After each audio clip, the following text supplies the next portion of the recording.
The 7 Ravens. There was once a man who had 7 sons, but never a daughter, no matter how much he wished for one. At length, his wife had a child, and it was a daughter. The joy was great, but the child was sickly and small, and so weak that it had to be baptized at once. The father sent one of the boys in a hurry to the spring, to fetch water for the baptism. The other 6 boys ran along with him, and as each strove to be the first to fill the jug, it fell into the spring. There they stood, and did not know what to do. None of them dared to go home. When they did not come back, the father grew impatient, and said, "They have forgotten all about it in a game of play, the wicked boys." Soon he grew afraid lest the child should die without being baptized, and he cried out in anger, "I wish the boys were all turned into ravens." Hardly was the word spoken, before he heard a whirring of wings in the air above his head. He looked up, and saw 7 coal-black ravens flying high and away. The parents could not recall the curse. And though they grieved over the loss of their 7 sons, yet they comforted themselves somewhat with their dear little daughter, who soon grew strong and every day more beautiful. For a long time, she did not know that she had had brothers. Her parents were careful not to mention them before her.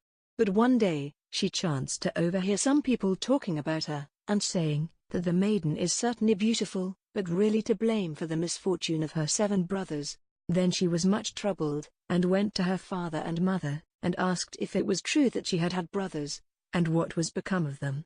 The parents did not dare to keep the secret longer, and said that her birth was only the innocent cause of what had happened to her brothers. But the maiden laid it daily to heart, and thought that she must deliver her brothers. She had no peace and rest until she set out secretly, and went forth into the wide world to seek them out, and set them free, let it cost what it might. She took nothing with her but a little ring belonging to her parents as a keepsake, a loaf of bread against hunger, a little pitcher of water against thirst, and a little chair as a provision against weariness. And now, she went continually onward, far, far, to the very end of the world.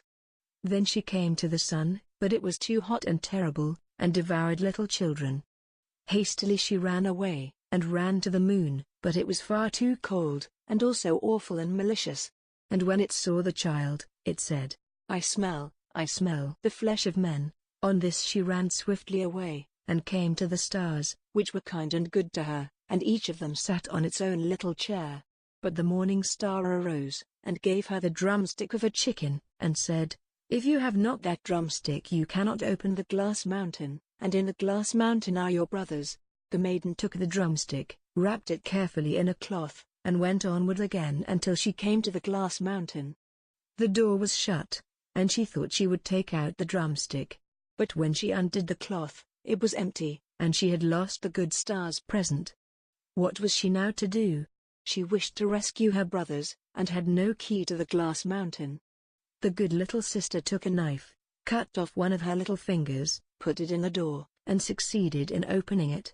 When she had got inside, a little dwarf came to meet her, who said, "My child, what are you looking for?" "I am looking for my brothers, the 7 ravens," she replied. The dwarf said, "The Lord Ravens are not at home, but if you wish to wait here until they come, step in." Thereupon the little dwarf carried the ravens' dinner in, on 7 little plates, and in 7 little glasses. The little sister ate a morsel from each plate, and from each little glass she took a sip. But in the last little glass she dropped the ring which she had brought away with her. Suddenly, she heard a whirring of wings and a rushing through the air, and then the little dwarf said, "Now the Lord Ravens are flying home." Then they came, and wanted to eat and drink, and looked for their little plates and glasses. Then said one after the other, "Who has eaten something from my plate? Who has drunk out of my little glass?" It was a human mouth. And when the 7th came to the bottom of the glass, the ring rolled against his mouth. Then he looked at it, and saw that it was a ring belonging to his father and mother, and said, "God grant that our little sister may be here, and then we shall be free." When the maiden, who was standing behind the door watching, heard that wish, she came forth, and on this all the ravens were restored to their human form again. And they embraced and kissed each other, and went joyfully home.